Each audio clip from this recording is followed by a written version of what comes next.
பாண்டிய மன்னர் ஒருவரோட கனவுல தோன்றி அவரோட கடுமையான வயிற்று வலியை நீக்கிய இறைவனின் அற்புதத்தோடு தொடர்புடையது இந்த கோவில் அப்படின்னு சொல்றாங்க.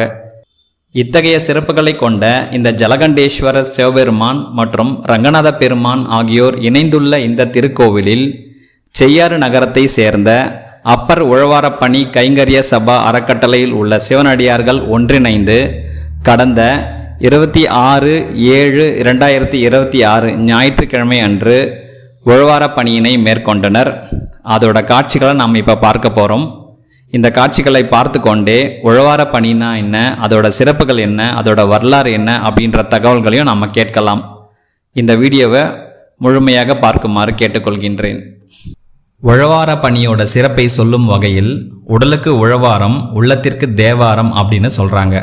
அதாவது உடல் உழைப்பால் கோவில்களை தூய்மைப்படுத்தும் பணி உழவாரப்பணி மற்றும் உள்ளத்தால் இறைவனை போற்றி தேவாரம் ஓதுதல் ஆகிய இரண்டின் மூலமாக ஆன்மீக அமைதியையும் உடல் உள்ள தூய்மையையும் பெற முடியும் அப்படின்னு சொல்கிறாங்க.